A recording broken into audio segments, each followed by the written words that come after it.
¿Cómo están ustedes? Bienvenidos a Ciudadanos en CNN Chile, primer programa desde Casa Nueva, pero con el contenido, el debate de siempre aquí en nuestro programa, con nuestros panelistas también que comenzamos a presentar de inmediato. Recuerden antes de eso que sus opiniones son muy relevantes, son parte de la conversación con el hashtag CiudadanosCNN. Mónica González, bienvenida. Muy buenas noches. Lorena Recabarren. Hola. Muy buenas noches. Por la invitación. Rafael Berguán. Buenas noches. Don Daniel. Alberto Mayor, buenas noches. ¿Qué tal, Daniel?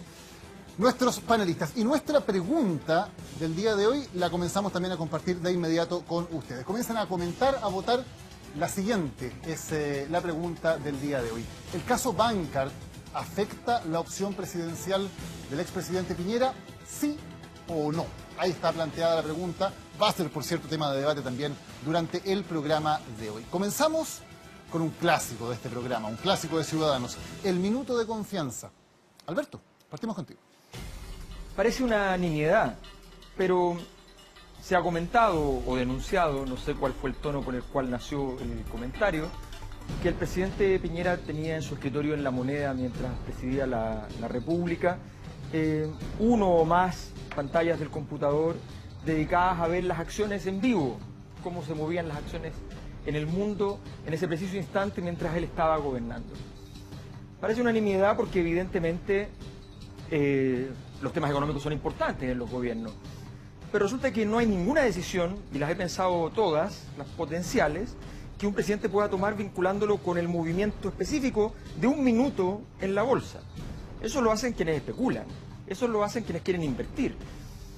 Tal vez le interesaba solamente jugar, seguir entrenando el ojo, no tengo idea, pero es importante que diga cuál era el sentido, si es que acaso era realidad o si no lo desmienta, de tener un seguimiento tan permanente de las bolsas. Gracias, Alberto. Mónica González, tu minuto. Muy buenas noches. ¿Sabían ustedes que si hay un motivo de guerra en el futuro más cercano, el origen en el que muchos expertos coinciden es que esas guerras serán por el agua?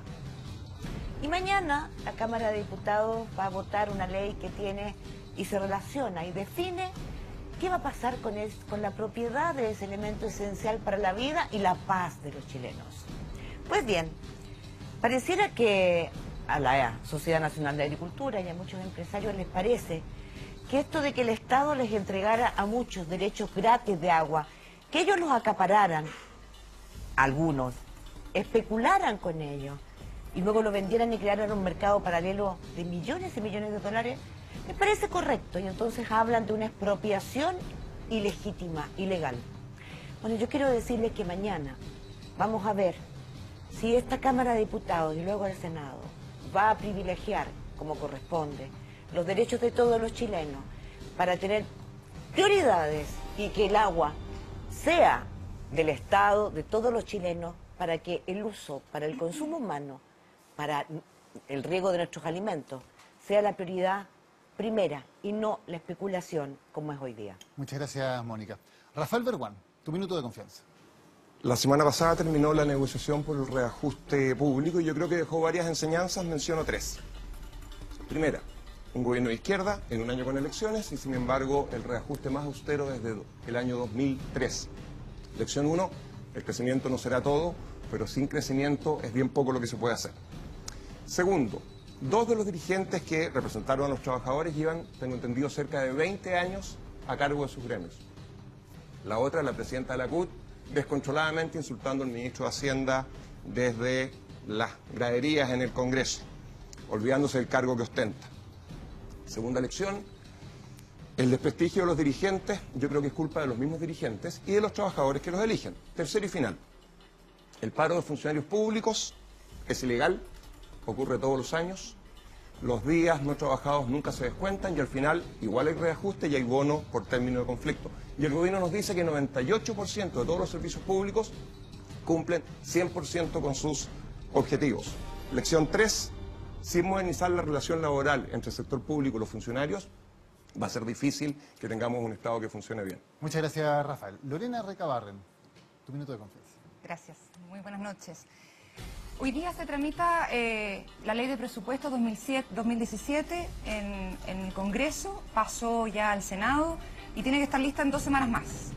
Una de las partidas más relevantes es respecto del Ministerio de Justicia, el capítulo del Servicio Nacional de Menores.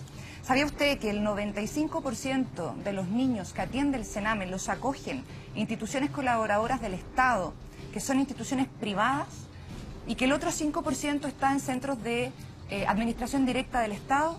Sin embargo, la única inyección de recursos que este año se ha hecho a este capítulo del Servicio Nacional de Menores va a aquellos centros de administración directa del Estado, en circunstancias que los niños, la mayoría de los niños que acoge el Sename, no están ahí. Hay 16.000 millones de pesos que equivalen a una alza de recursos del 18% que están, de alguna manera, y yo no quisiera pensarlo así, sesgadamente entregados a un tipo de instituciones, y pareciera que la naturaleza jurídica de las instituciones importa. Ojalá que una pequeñez política no termine en una discriminación arbitraria para nuestros niños. Muchas gracias, Lorena.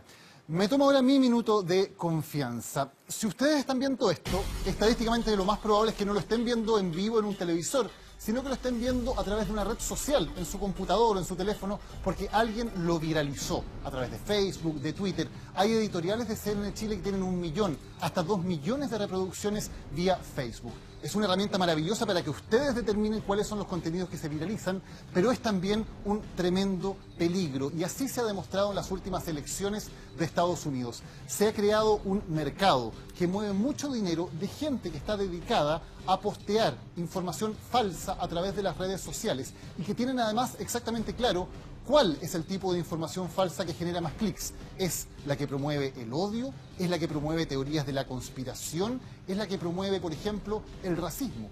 Lo tienen medido, saben que funciona y están ganando dinero con ello. Depende de ustedes, finalmente, qué es lo que hacen con el poder que les dan hoy las redes sociales. La próxima vez, antes de hacer clic, antes de compartir, antes de reproducir un video en redes como Facebook, por favor, piénsenlo un minuto. Esa información que está chequeada, que es verificada, es información que promueve el odio, que promueve la división, porque son mentiras, porque son falsedades. Eso está ocurriendo hoy en las redes sociales y es poder de ustedes y es decisión de ustedes cuáles son los tipos de contenidos que comparten o que no comparten, cuáles son los negocios que florecen a través de Facebook y cuál es esa fábrica e industria de noticias falsas que hoy está siendo un factor de división y de desinformación muy importante en las sociedades contemporáneas. Qué buen minuto, Daniel. Gracias, Mónica. Un tema relevante, creo, en la discusión hoy día en el mundo, en Estados Unidos y también en Chile, con muchas campañas. Sí. Vamos a la nota que habla sobre las inversiones cuestionadas del expresidente Sebastián Piñera y abrimos la discusión aquí en Ciudadanos.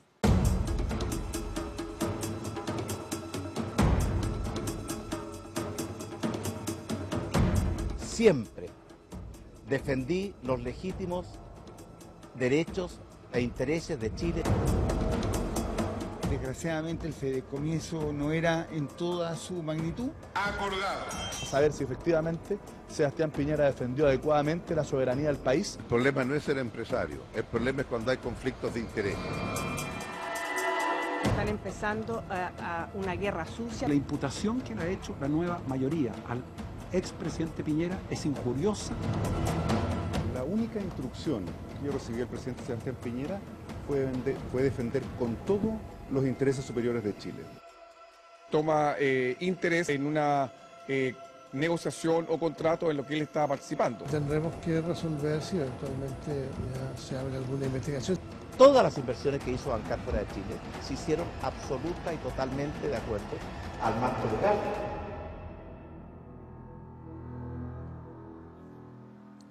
Ahí está entonces la discusión abierta en torno a la situación del expresidente Piñera. Varias preguntas todavía por contestar. Nuestra pregunta de hoy tiene que ver con si es que acaso le va a afectar esto o no en términos de su probable candidatura presidencial. Alberto, ¿le afecta o no le afecta al expresidente Piñera?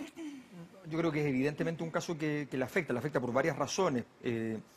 La tesis que se estableció por mucho tiempo de que había una especie de inmunidad en Piñera por haber tenido siempre muchos conflictos, es una tesis que simplemente se sustentaba en el hecho de que la recurrencia de denuncias que no terminaban su proceso y que no eran particularmente claras respecto a cuál era el conflicto con el interés general, no habían generado el impacto, pero evidentemente una denuncia como esta, que tiene que ver con el nacionalismo, que es un valor importante en la derecha, no nos olvidemos una cosa.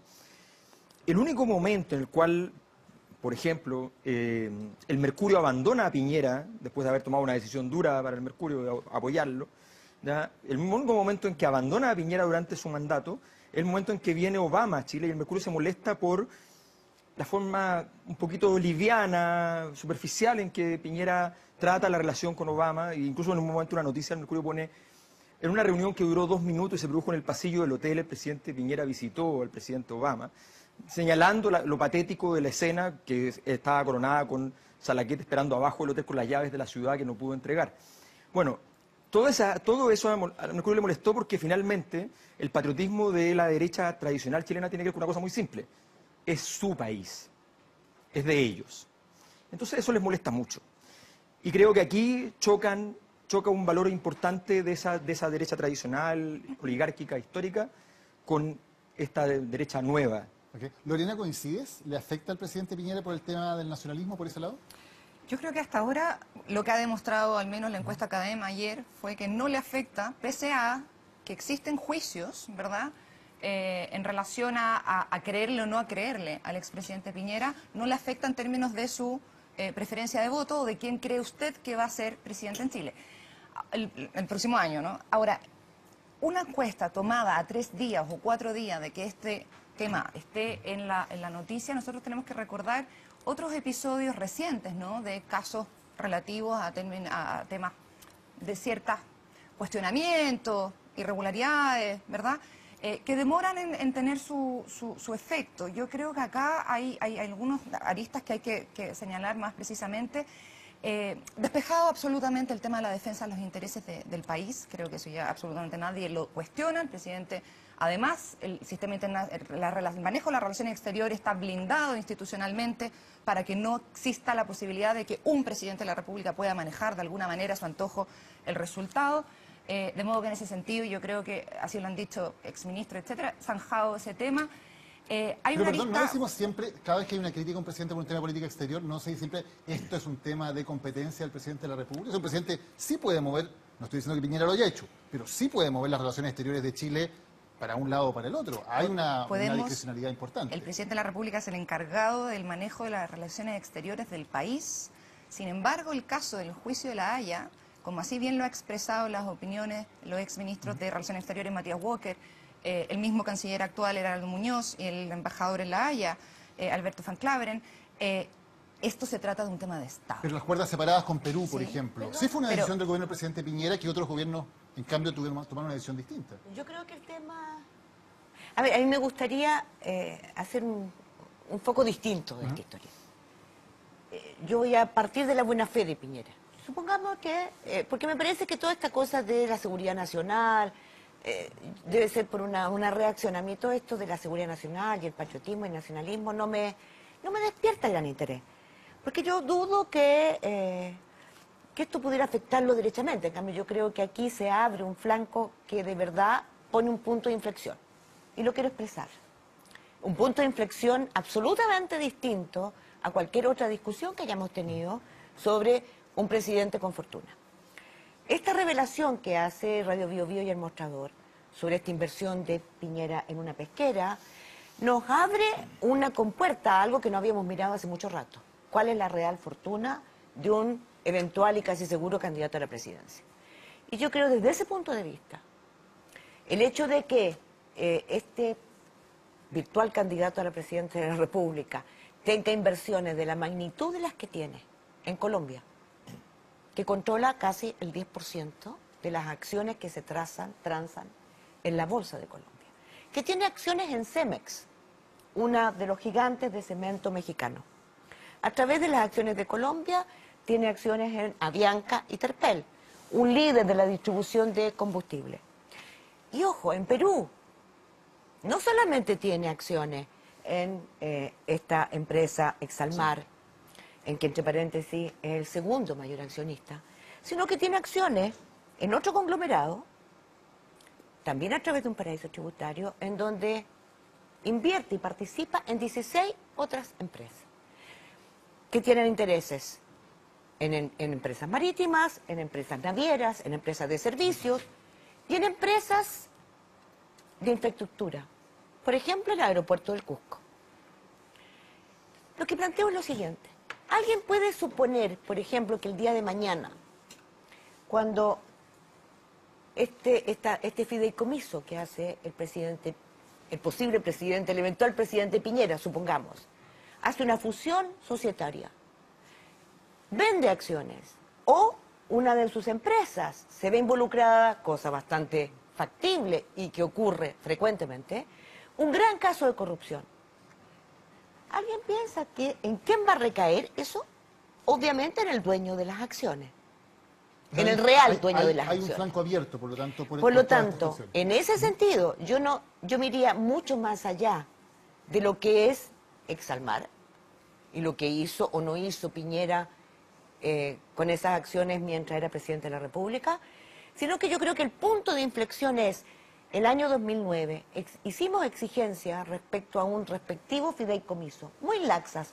No eran las condiciones que hoy día tenemos. Okay, hoy día es totalmente distinto. Para avanzar la comisión, Rafael, ¿quedan flancos abiertos, como plantea Mónica, para un eventual presidente de la República, Piñera, con estas inversiones en el extranjero? No, de todos modos, pues esa es probablemente la preocupación fundamental que tiene que tener la candidatura a Sebastián Piñera, y es un hecho de la causa. Ahora, a ver, déjame contestar directamente a lo que tú partiste preguntando. Yo creo que es demasiado pronto para saber qué efecto va a tener esto. Primero, me llamó la atención que en la encuesta CADEM, dado que estamos hablando de ella, y si bien es cierto es demasiado pronto, al mismo tiempo es el momento en que uno esperaría que la gente recuerde lo que está pasando, menos del 50% dijo que sabía lo que estaba ocurriendo. ¿Ah? O sea, menos de un 50% incluso hoy. Imagínate lo que va a pasar en algunas semanas más. Dicho lo anterior, obviamente que va a haber una oposición a la candidatura de Piñera que va a empezar a hacer esto hacia adelante y por lo tanto este podría ser el primero de muchos problemas, pero la solución la tiene el expresidente Piñera. Sí, a ver, ¿cuál es la solución? La solución, en mi opinión, es que él ponga el 100% de sus recursos. El 100%. A ver, el 2009, es verdad que la sociedad chilena venía ya discutiendo estos temas antes, pero hay que recordar que entre el 2006 y el 2009, el gobierno 1.0 de la presidenta Bachelet no ingresó a un proyecto. El primer proyecto que se ingresó sobre relación entre dinero, ¿no es cierto?, e intereses de autoridades es de abril del 2011. Okay, Rafael, pero y la ley es de ahora. Punto. Entonces, ¿tiene que poner todo su dinero en el año 2009 fue más allá de lo que la ley exigía porque simplemente no había ley al respecto. Hoy va a tener que hacer lo mismo. En mi cabeza, ¿qué es lo que él dijo hace unos días atrás? En mi cabeza yo defino hacer lo que hizo el 2009, es decir, adelantarse a la actual ley. Yo lo que le recomendaría es poner, porque creo que si no lo hace simplemente va a estar siempre franco abierto, poner el 100% de sus recursos en un fideicomiso que no tiene por qué ser ciego. Hay una columna interesante, de Eduardo Engel ayer en La Tercera que hace el análisis más técnico y recordemos, y con esto termino, que hubo una comisión de probidad que lideró Eduardo Engel hace solo unos meses atrás, en el que por unanimidad se hicieron recomendaciones en este ámbito y lo que se pidió es que se cree un fideicomiso que se conoce como diversificado. Sea así, no importa el apellido, lo importante creo yo es que el presidente, si quiere no estar enfrentando en el día a día problemas como este y concentrarse en lo que de verdad debe concentrarse un candidato a la presidencia de la República, que es en debatir y hacer planteamientos para que el país funcione mejor, tiene que poner el 100% de sus recursos en un fideicomiso. Pero yo tengo una pregunta, porque esa no es una solución y yo digo ¿por qué? ¿Por qué? Porque él ya sabe en qué tiene invertida su fortuna. Cuando tú lo pones en un fideicomiso, lo que hacen es que manejan tus inversiones de manera tal que tú no conoces. No va a cambiar todo en un día. Bueno, por supuesto, y por lo tanto tiene que empezar a hacerlo antes. Entonces, yo acabo de leer, como seguramente tú también lo viste, una propuesta que le hace a Trump, el Wall Street Journal. ¿Ya? ¿Qué es lo que le dice? Que no lo va a hacer, por supuesto, porque el actual presidente de Estados Unidos, el que va a asumir dentro de pocos días, tiene el mismo problema. Y el Wall Street le dice, no señor, lo que usted tiene que hacer, porque los conflictos de interés aquí son terribles y pueden provocar guerras, lo que usted tiene que hacer es vender todo lo que tiene. Hacer un fideicomiso ciego, sin su familia, absolutamente ajeno. Y que esa plata, lo que le resulte de la venta, usted lo invierte en otro. Porque, ¿qué pasa? Usted sabe en qué tiene invertida su fortuna hoy día. Sería insuficiente. Entonces, Lorena, ¿cuál sería la solución? ¿Qué debería hacer el presidente Piñera? Me parece interesante lo que acaba de decir Mónica, pero yo complementando lo que decía Rafael hace un segundo, yo creo que ese fideicomiso del 100% de su, digamos, de su renta, de su ingreso, debiese hacerlo ahora, fíjate. Ahora. No esperar el momento que decida, ¿verdad?, ser candidato, pero me parece sumamente interesante lo que dice la Mónica. Alberto, ¿cuál es la solución, si es que la hay? Es que yo creo que es muy difícil hoy día que tome una decisión porque yo estoy convencido de que esto es muy parecido. Ojo, a Marco Enrique Ominami aparece el caso SQM y no lo golpean las cifras electorales mucho rato. No poco, no semanas, meses. ¿Ya? Y cuando lo golpea poco. Pero era evidente que estaba a una frase en campaña, que ocurrió antes de la campaña, incluso a una frase, ¿ya?, de que eso aconteciera. Y aquí es lo mismo, esto es una frase, esto es... Están en el debate presidencial y todos ya saben lo que le tienen que decir. Se van a poner, o sea, el que le toca primero hablar contra Piñera va a estar feliz porque le va a tocar a él decírselo.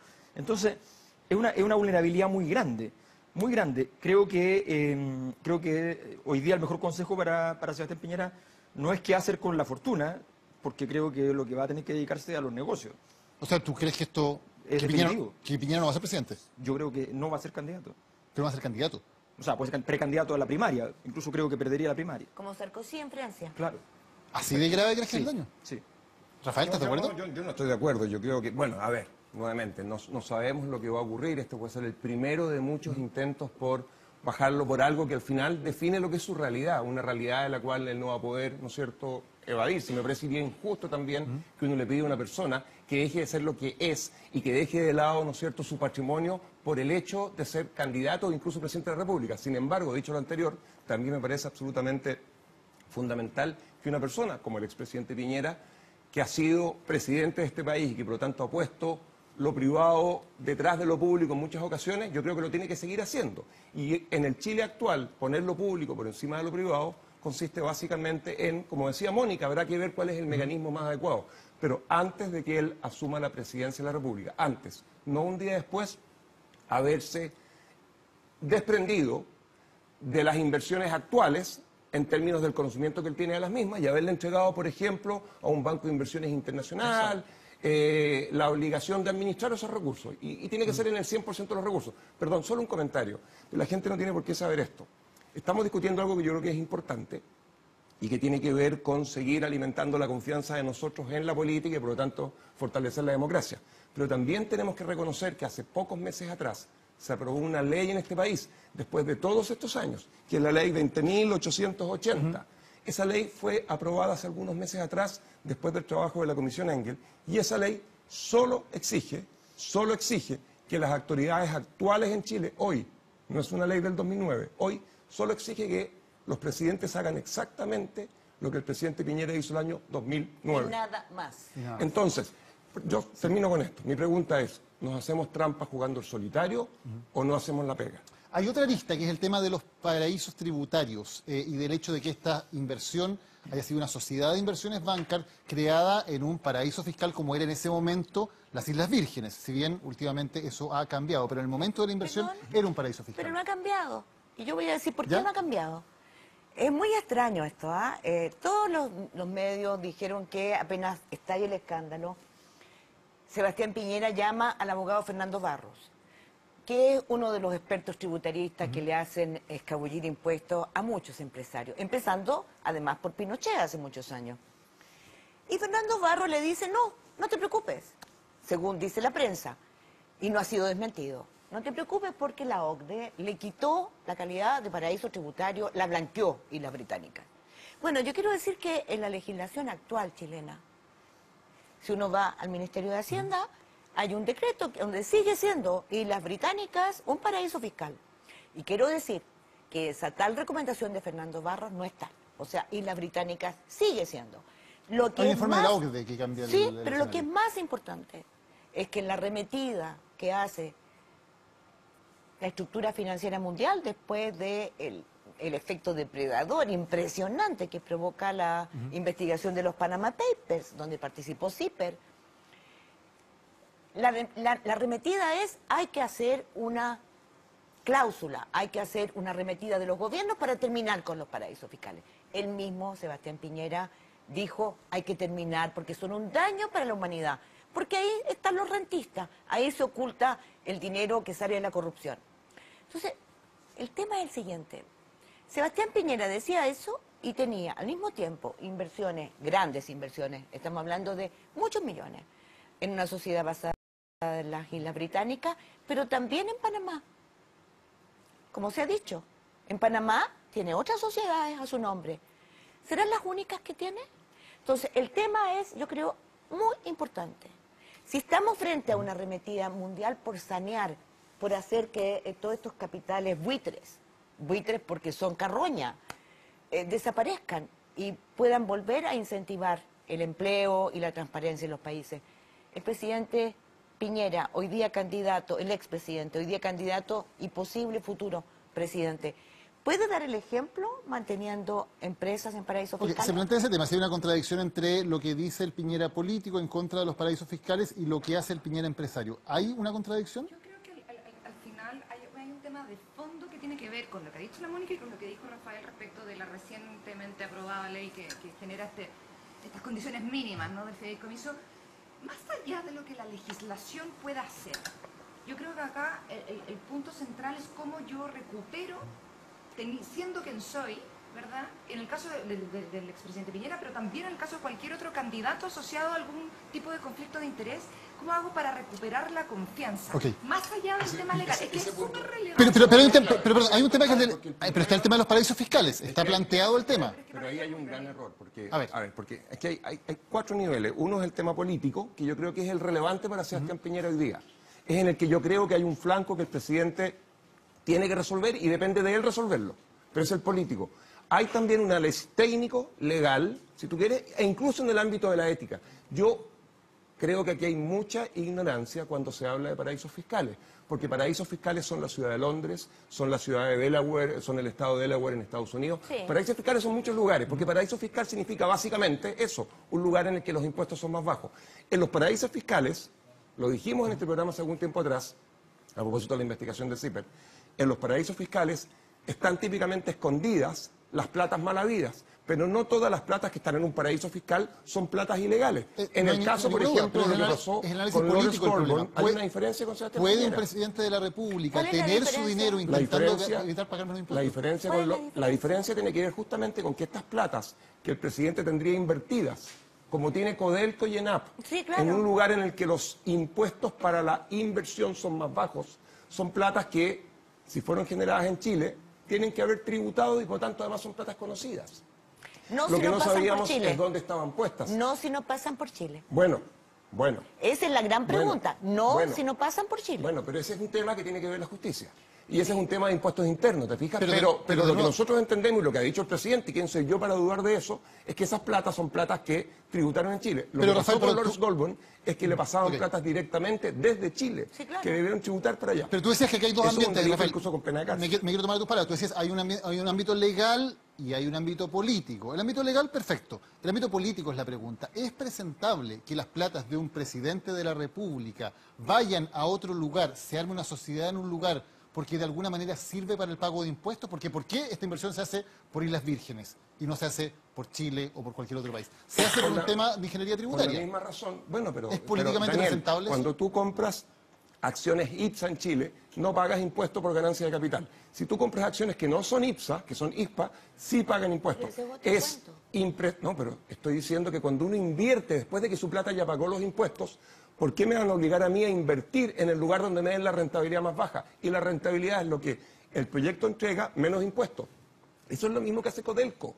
Codelco está cometiendo una inmoralidad, no lo está haciendo. Ahora, es tremendo, perdón, Codelco me parece tremendamente discutible. Perdón, es discutible. ¿Por qué lo planteas como si fuera tan normal? Si tú inviertes plata, entonces en la ciudad de Londres estás cometiendo, ¿no es cierto?, una aberración moral. Yo no meto a Londres no puedo en esto. Pero es que yo lo único que sé decir es que por alguna razón, por fin los países de la OCDE han dicho, y es una razón real, en este mundo en el que estamos, con bastantes crisis financieras en los últimos 10 años, que han provocado desempleo y crisis importantísimas de la banca y en las finanzas de los países. Hay un problema, Estoy totalmente de acuerdo El empresario que no es empresario y que sería bueno que empezáramos a hacer la diferencia. El rentista que acumula riqueza y que solo especula. Especula o esconde el dinero de la corrupción, del tráfico de diamantes y hasta de la pornografía, de la trata de personas. O sea, todos aquellos delincuentes de alto monto, tráfico de drogas, ¿dónde van a esconder su dinero mal habido? Allá. Y hagamos la diferencia con ese empresario que paga todos sus impuestos, genera empleo y suda cada día. Pero tú estás diciendo que Sebastián Piñera no pagó todos sus impuestos. Pagó todos sus impuestos. Yo Después no que los pagó, decidió poner estas platas en un lugar donde le están rentabilizando. Yo estoy haciendo la diferencia porque me parece que tu explicación de lo que es el paraíso fiscal, perdóname, no la puedo compartir. No es tan banal pasar por un paraíso fiscal. Déjame complementar una cosa que tocas de decir porque estoy totalmente de acuerdo contigo. Nuevamente, desde la política no voy a hablar ahora y mucho menos desde los zapatos de un presidente de la República, pero desde la perspectiva de un ciudadano que con trabajo recibió un ingreso y pagó sus impuestos y luego quiere invertir esas platas después de haber pagado sus impuestos, es totalmente válido buscar lugares donde los impuestos son más bajos.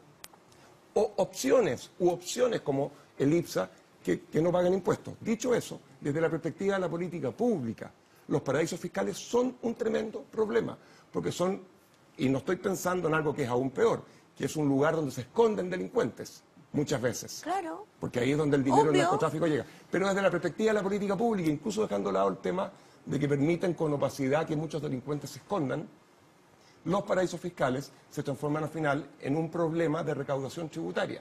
Y por lo tanto, efectivamente, los distintos reguladores internacionales han estado presionando para que tiendan a desaparecer.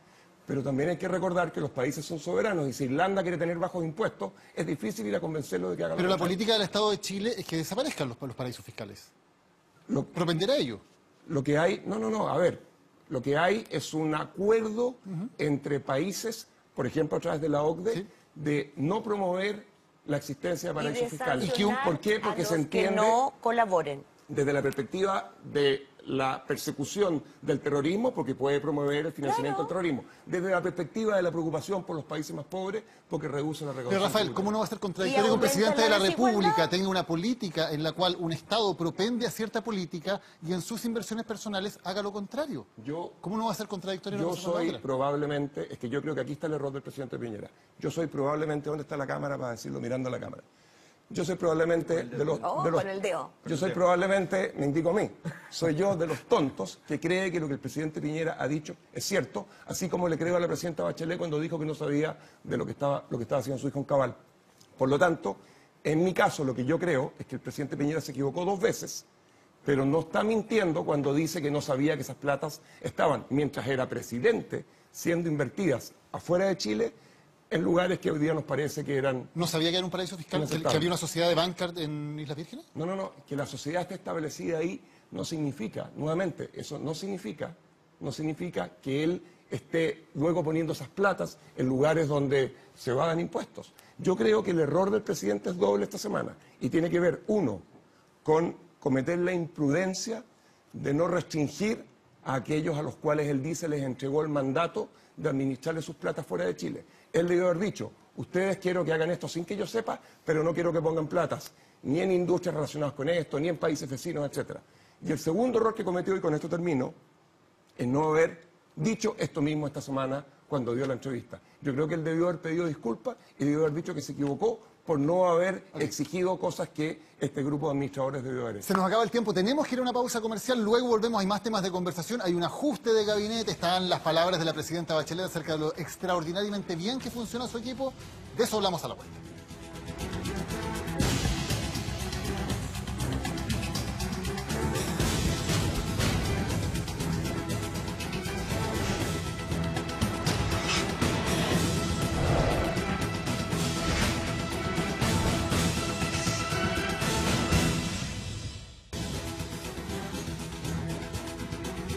Ya, estamos de vuelta en Ciudadanos para el segundo bloque de esta conversación intensa. ¿Rellenaron los vasos con agua? Sí, ya, tenemos agua todos porque viene... un vaso con agua. También, puede ser, pero un poquito más lejos. Esto es como guerra de los sexos hoy día el programa, ¿no? Sí. Como que dividimos hombres con mujeres. Sí.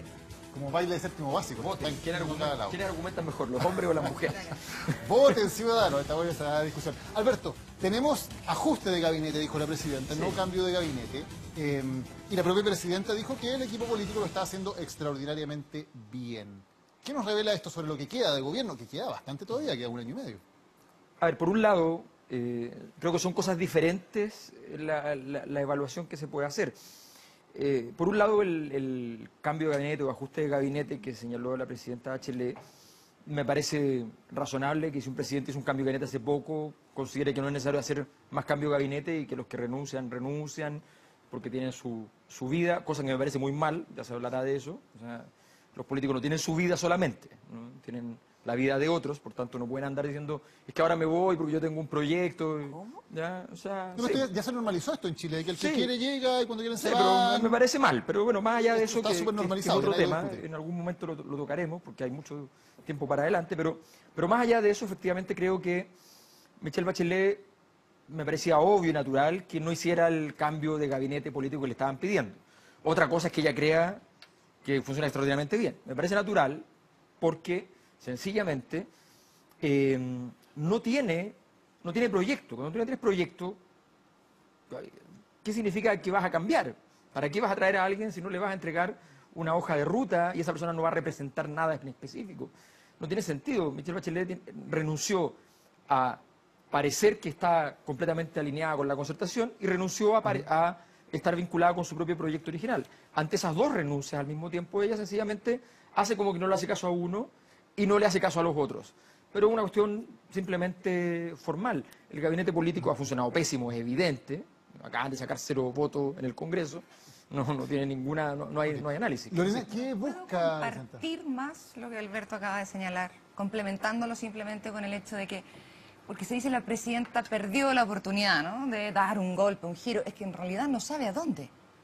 Y en realidad mi impresión es que la presidenta tiene ganas de que esto termine lo más rápido posible. De hecho, dijo incluso que una de sus joyitas, el tema de la reforma constitucional, lo iba a tener que ver el próximo gobierno. Yo creo que la presidenta no quiere correr riesgo, lo dijo honestamente ayer en la entrevista en el Mercurio. Dijo, yo aquí no estamos en momentos de tener sorpresa, de innovar, aquí la gente se conoce. No sé si tiró la toalla, pero quiere terminar lo mejor posible. Yo creo que efectivamente la presidenta es una mujer responsable, seria, y ella nota y sabe que tiene problemas, que tiene crisis, que tiene desacoplamiento, ¿verdad?, de sus partidos, y no quiere terminar mal. Y la forma de terminar bien es poder tener confianza con la gente que está trabajando. ¿Mónica? A mí me parece que el tema es que después de lo que pasó el 6 de febrero del 2015, cuando la revista ¿Qué pasa? Reveló el escándalo inmobiliario de Cabal, el gobierno dio un giro y culminó ese giro con la salida del ministro de Hacienda y del ministro del Interior y el ministro secretario general de Gobierno, y de ahí para adelante ha habido un intento de acometer, de enfrentar un plan, pero yo creo que eso nos debiera servir para entender, y perdonen que sea majadera, la magnitud del problema de los conflictos de intereses. O sea, yo creo que eso nos debiera iluminar para entender por qué en esta elección presidencial nosotros tenemos que ser, como sociedad, mucho más exigentes. Y yo no veo, en este caso, ni al gobierno, ni a la oposición con premuras respecto a la crisis de confianza que tenemos. Voy a decir lo siguiente, no los veo con premura para igualar, después de lo que dijiste, Rafael, en que la actual ley que se dictó con respecto a declaraciones no le apunta un paso más. Seguimos con declaraciones bastante incompletas, bastante laxas, que dejan muchos flancos abiertos, tanto de presidentes, ministros, como de diputados y senadores. No los veo con premura. No los veo con premura frente a la crisis del Sename que sacude a este país, diciendo ya, ¿cómo vamos a legislar? Quedémonos más tarde hoy día, legislemos, veamos. No los veo con premura informándole a la gente lo que está en juego mañana con el Código de Agua. Y yo siento que ahí es donde me preocupo, porque yo creo que efectivamente hay temas como la reforma de la educación, en donde tan simple como que la educación que van a tener hijos de miles de familias en Chile está en juego, y yo no veo que estemos tensionados por eso y estamos discutiendo Sí, la inversión del candidato Piñera o posible candidato Piñera afectó la seguridad nacional en el año 2012. Yo siento que lo que está en juego hoy día es tan grave, tan importante, que si no somos no somos capaces de recuperar la confianza, haciendo un esfuerzo como sociedad toda, yo creo que vamos a ir por una pendiente muy compleja. Rafael. Yo hace algún tiempo atrás, cuando la presidenta parecía no hacerle caso, no solo a las encuestas, sino que a sus propios correligionarios, a la gente, porque la oposición siempre va a estar en contra, pero al oficialismo, yo conversaba con un amigo una vez y decía, mira, en realidad la presidenta es un médico y los médicos entienden que para conseguir un beneficio a largo plazo hay que asumir costos en el corto plazo, duele, las vacunas duelen. Entonces yo decía, la presidenta piensa como médico. La verdad que en el último tiempo, y sobre todo después de la entrevista de ayer, creo que en realidad esa no es la explicación por la que la presidenta está tan desalineada. Yo estuve viendo la entrevista con calma y busqué, ella cuando el titular habla de este grupo político que funciona extraordinariamente bien, de este comité político, yo fui a la entrevista y empecé a ver cada uno de los adjetivos que ella usaba, porque ¿qué entendemos por extraordinariamente bien? Entonces ella, básicamente, yo encontré lo siguiente y no encontré ninguno más. Encontré lealtad, encontré confianza, encontré unión y buenas relaciones humanas. Y no estoy jugando, Eso es lo único que sale ahí, que está asociado a extraordinariamente bien. No había nada con respecto a conseguir que los proyectos se aprueben, a mejorarlos, a debatir, a conseguir, ¿no es cierto?, pensar problemas importantes, etcétera.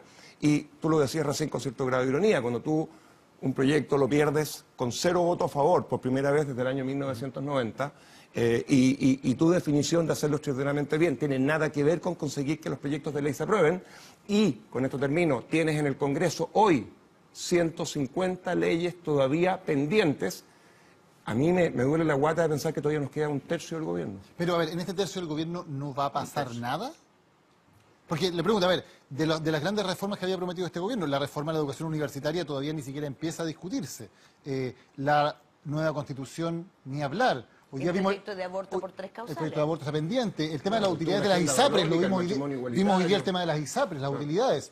Este gobierno va a ser otro gobierno más que no va a hacer nada con respecto a las ISAPRES. ¿Qué iba a pasar con el sistema de las AFP? O sea, vamos a tener que esperar hasta... ¿El país queda en pausa hasta marzo de 2018? Ojalá que no. ¿En el invernadero, en el refrigerador? Sí, yo creo que está congelado. Sí, hay un asunto estructural. Mira, yo me estoy acordando, si no me equivoco, es para una... nosotros teníamos, o sea, yo me mantengo en el comité editorial de la revista Análisis del Año de la Universidad de Chile, y es un ejercicio, tiene la ventaja de que todos los años hay que hacer el ejercicio de analizar el año que termina. Creo que fue el 2005, el 2006, por ahí, que planteé en uno de los capítulos que me correspondió la problemática de lo privado con lo público desde el punto de vista de 2 figuras, que eran Piñera y Bachelet. Piñera por lo que estamos viendo hoy día, y Bachelet por lo que estamos viendo hoy día.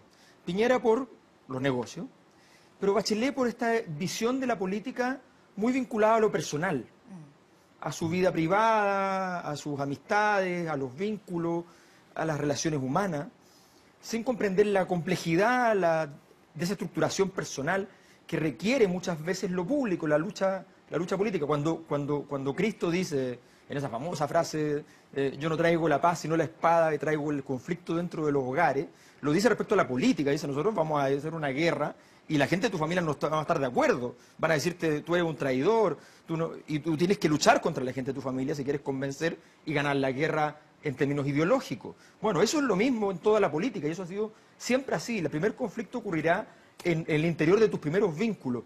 No puede ser que un presidente de la República se rinda frente al que está inmediatamente al lado, si tiene que ir a conquistar mucho más allá. Entonces, de verdad, aquí es la privatización total. La privatización de Piñera más Bachelet es la totalidad de lo privado. Pero no del descontento. No. Y yo siento que después de la elección de Trump en Estados Unidos, siento que lo que nos debiera de verdad alertar es que todos sabemos que el mundo va a galopar. Todos sabemos eso. Y no sabemos a dónde va a conducir ese galope. A mí me aterra ese galope porque este señor es impredecible. Entonces, la pregunta es, ¿podemos nosotros en esta elección presidencial farrearnos el momento de la reflexión y no entender que para enfrentar un mundo que galopa y que galopa de esa manera, Lo que necesitamos es alguien, de verdad, con las riendas, muy firme, con un país que entienda lo que está en juego. Y yo siento que ahí nos falta, no estamos reaccionando. Yo creo que hay una cierta advertencia respecto de eso, fíjate. Yo creo que incluso aquellos que parecen que no están entendiendo nada, lo entienden. Y yo creo que hay una primera como un mecanismo de defensa, ¿no? De decir, yo creo que con esto más o menos no me lo puedo. Pero sí siento que hay hay ciertas aristas, ¿no? Hay ciertas dimensiones de la política, hay ciertas ganas. Hay ciertos grupos que tienen ganas de movilizarse políticamente. Yo lo veo en los jóvenes, ponte tú. Y eso es interesante y yo creo que ahí hay una cierta esperanza. No seas tan desesperanzada. No, esperanzada, todo lo contrario. Ya, nos quedamos con la esperanza, pero nos quedamos con la votación del público porque tenemos que cerrar y esta es la votación de la gente. La pregunta fue si al expresidente Piñera le afectan sus opciones lo que ha ocurrido con la compra de acciones peruanas en banca. Bastante dividida la votación hoy día del público. El 59% cree que sí le afecta al expresidente Piñera, el 41% cree que no le afecta. Votación muy dividida a través de Twitter, #CiudadanosCNN. Muchísimas gracias a todos por habernos acompañado en este Ciudadanos, en este día, en esta noche de lunes. Gracias, Mónica, por ser Gracias, Rafael y Alberto, también por habernos acompañado. Quédense con CNN Chile. Buenas noches.